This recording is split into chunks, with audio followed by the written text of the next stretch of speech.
What's going on, YouTube? It's Jeff Tuffin here on the Glorious Podcast with the Smackdown live review.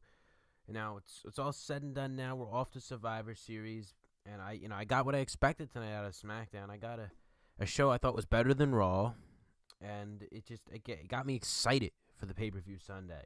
I said yesterday in my Raw review that whatever happened tonight needed to get me excited for the show because Raw didn't do anything for me. Watched Raw. I was not excited to watch Survivor Series Raw really. But now I'm a little bit more, excited to tune in Sunday night and to see the show because they made it to me, especially the invasion angle. I love this invasion angle more than the original one that SmackDown did on Raw about 3 weeks ago, whenever it was. I thought tonight was like 100 times better in a way. It was crazy. It was long too. It was like 15. It was a whole 15 minutes long, I think, or something like that. From when the Shield came out to the last second, it's like they were doing everything. It's like they couldn't even fill the whole 2 hours tonight.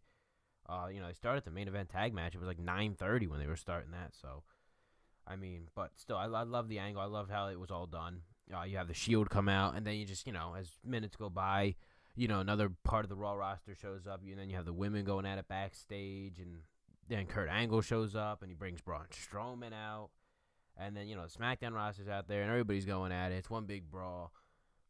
That's how you hype up a pay-per-view. That is how you hype up a pay-per-view. That will definitely get people to tune into the show.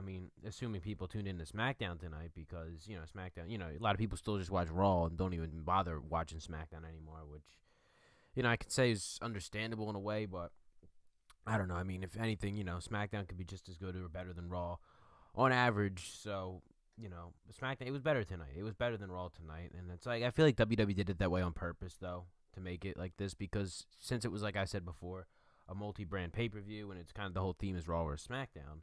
That's probably why they kind of held everything off till tonight, and it was just because, this is the last show. So, that despite last night being Raw and everything, normally they would save everything for Raw, but being that it was the last live show until the pay-per-view, that's why they held everything till tonight. So, yeah, they did that. Anyway, I love that part of the show. The rest of the show was pretty solid tonight, too, though. We had Charlotte win the women's title.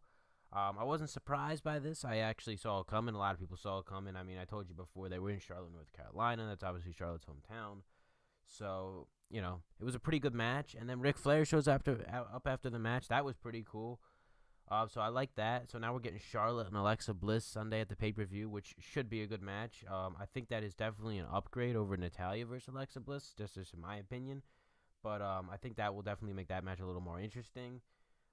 Baron Corbin retains the title over Sin Cara, the United States title, that is. So Corbin versus The Miz remains intact for the pay-per-view. It felt like there wasn't a whole lot of stuff going on tonight. It was actually a pretty quick show. I'm like looking at the results I have down here, and unless I missed something or whatever, it's actually there's not much that happened. I guess it is that way because if you like I said, the whole last match and everything started at like 9:30, and that's already 75% of the show into the and there's only 25% left, so. They were a quarter of that was a whole quarter of the show right there spent on that. So that explains a lot to why the results are, my, notes here to the show are so short. Opening side, I love the opening side. That was funny. Daniel Bryan burying Lesnar and Heyman. That was good. I'm excited for Styles versus Lesnar. That should be a fun match. Definitely better than, like I said, everything's an upgrade. It's crazy how they just changed the entire card. Like, we were looking at this pay-per-view 3 weeks ago, and now we're looking at it now as we're like 4 or 5 days away or whatever it is. And it's just like the entire complexion of the card has changed. Now it's AJ Styles versus Brock Lesnar. It's, the Shield versus the New Day. Sheamus and Cesaro versus the Usos. Charlotte versus Alexa Bliss. And so on. Everything's changed. It's that I think everything, like the stuff that has changed has been better. I don't think really necessarily anything's been like a downgrade in a way that they've done, except maybe for the excuse of I kind of wanted to see the Shield versus the Usos, but I'm okay. I'll accept Sheamus and Cesaro versus the Usos. I still think that could be maybe just as good as the Shield versus the Usos, or maybe even better. So I'm still looking forward to that. That should be a good match. But everything else though, I think's been an upgrade in a way. So I'm looking forward to it now. And another thing I noticed in the opening segment, I know this is like completely off story or just really has nothing to do with Survivor Series in a way. When Shane was giving his little pep talk backstage to the SmackDown roster right when the show started, did anyone else notice the Colognes Epico Primo? Remember them? Didn't they get released like earlier this year or last year or whatever it was? I could have sworn maybe it wasn't them, but I could have sworn they had the camera in the back, and I swear that was them. I mean, are they back with the company? Did I miss something here? Like, did they ever leave? I could have sworn they got released though. I remember like them just walking out on the company saying they're out. Um, Speaking of guys like walking out in the company, Neville. Apparently, I was just reading the other day that Neville's supposed to be coming back all of a sudden, and they actually plan on not putting him in the cruiserweight division, maybe actually bringing him back and putting him on an actual show now, giving him a legitimate feud. So much for him leaving, I guess. I mean, maybe he's coming back. I don't know. We'll see. But I mean, that's an interesting rumor there to talk about. But back to SmackDown. I mean, SmackDown, like I said, got me hyped for Survivor Series. You know what I mean? If like say SmackDown never happened and it was just Monday Night Raw we had to suffer through last night, I wouldn't be that excited for Survivor Series. But SmackDown, put the icing on the cake, and I'm ready to watch Sunday night. It should be a good show, I think. I hope. Well, at least it could be bad. I mean, you never know. But they did a good job building it up, I think. I mean, maybe it was right. I said the other night that maybe they should have did the Raw invades SmackDown thing maybe a few weeks back. Like they should have retaliated right after SmackDown invaded Raw, like that next night or maybe the week after that, instead of waiting till the last show. But now looking back at it now, I'm actually like, maybe it wasn't that bad of an idea to actually have it happen tonight, because if the invasion never happened tonight, I mean, it really, I wouldn't be as excited for Survivor Series as I am now. Now it's just, now they build it up. It's like, both brands want to kill each other, and now it gets you more excited for the show. So I guess I regret saying that I would have rather seen it earlier now that it's actually happened. But I like that. One of the Usos took on shaggable. I can't believe I've been watching wrestling for like 7 years now, and I still can't tell the Usos apart. They've been there, and they've been there ever since really I started watching too. Right around 2010, they were there, I think. So they've been there for like 7 years, and I've been watching, week in, week out, and I still can't tell them apart. I don't know which one it was. I just remember one of the Usos won the match against Chad Gable. In other tag team division news, the Luke Harper and Eric Rowan, I forget the name of their tag team, the Blurgan, I don't even know what it's called, brothers or whatever the hell it is. They're supposed to show up next week, so that would be interesting. I mean, I had this awful feeling that they're going to be like the second coming of the Ascension in a way, where they're just going to they're going to try to hype them up and they're going to go nowhere with it. But keeping my fingers crossed that like whatever they do with them guys, it works out, because, I don't know. I mean, some people are criticizing the idea of putting them back together as a tag team. I mean, I'm okay with it in a way, because it's like a lot of people wanted to see Luke Harper have like a singles run, because we've seen him when Eric Rowan went down with injury, and then Luke Harper left Bray Wyatt and went on a little solo run there right before WrestleMania.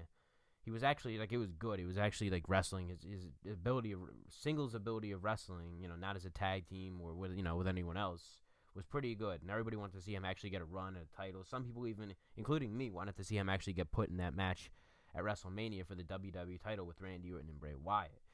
So yeah, then that happened. Then Luke Harper, after kind of like WrestleMania, just kind of like fizzled off, and nobody ever knew where he went. And I think he was still showing up at the shows and all, and they just weren't putting him on TV. They had nothing for him. Then Eric Rowan came back. He came back, and then he disappeared, and now all of a sudden they're coming back as a tag team again, not as the Wyatts. They got their own little thing now.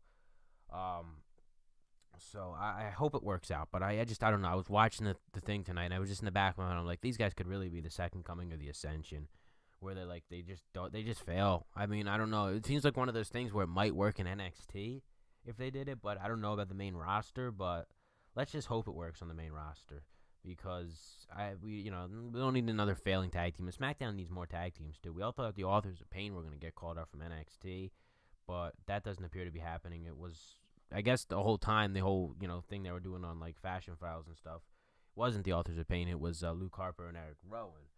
So I don't know. I hope that works out though. We'll see how that goes next week. Interesting. I don't know. Let's just talk about Survivor Series, not next week or whatever. Survivor Series, like I said, I'm excited for it now. Not I don't think it's gonna be like the best pay-per-view of the year or anything, but it should be like a decent pay-per-view. I mean, it's a big 4 pay-per-view. 4-hour pay-per-view. So it's gonna be a long night and all. I mean, I'm guessing 2-hour pre-show too, right? Because so 6 hours, probably more than that, of wrestling Sunday night, and then we got NXT on Saturday night. I'm not gonna lie, I'm more excited for NXT War Games than I am Survivor Series right now, because NXT just seems to always knock it out of the park with their shows. So I'm definitely more excited for that Saturday night. I'll have a prediction video up for that sometime later this week, either like Thursday or Friday or whatever. And that same for Survivor Series. Maybe the same day or the day after.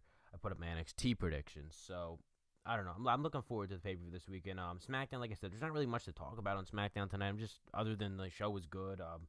Charlotte won the title, and I like the invasion angle. That's really the only two highlights of the show tonight. Even though I'm sitting here praising the show, saying it was a great show, it's better than Raw, and nothing really happened on the show. I guess that's why, because there's not much to criticize of on the show tonight. That's why, I guess. I don't know, but move on to next week. Survivor Series. That's it. I'm not gonna ramble on anymore here about anything. I really don't know what else to talk about.